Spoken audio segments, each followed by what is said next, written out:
Another example of a basic salt is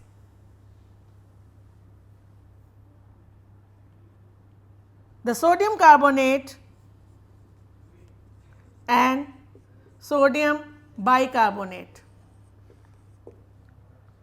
So, now we are going to study about these carbonates which play a very important role in our daily life, because can you have your cakes without soda bicarb or the baking powder? You can't have. That fluffiness, that sponginess is the effect of baking powder. Even your idlis, dhokla, all wherever carbon dioxide is required to be trapped in the batter, we use baking powder, right. And then we also need to clean our clothes. The detergents, the soaps, what do they have? They have washing soda. So, let us go for baking soda. The baking soda is soda bicarb or the sodium bicarbonate. Bi here means hydrogen, sodium hydrogen carbonate.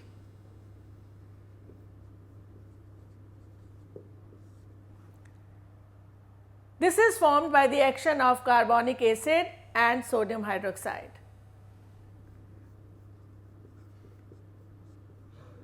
Carbonic acid is a weak acid.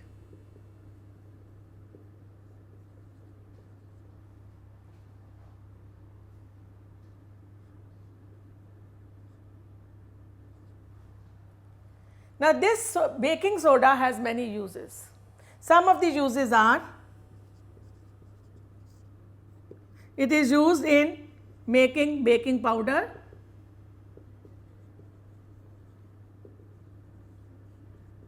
and even when we want to expedite our cooking, we want our gram or the things that take longer to get cooked, we want to finish them fast, then also washing soda is used.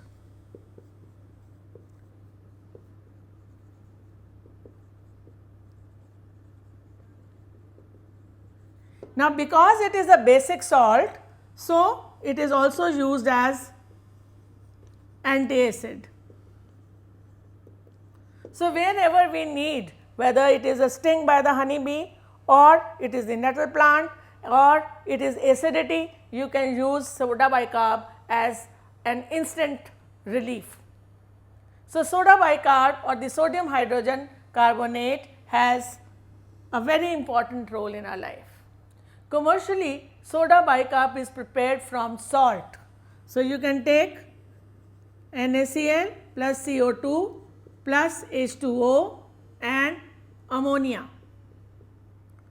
So, what we will get is NaHCO3 plus NH4Cl. But what happens when we add soda bicarb to our food, and especially if it has been put in excess, you get that bad taste, a little bitter taste. Why that happens?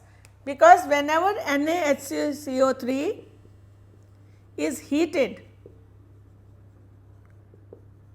we get sodium carbonate.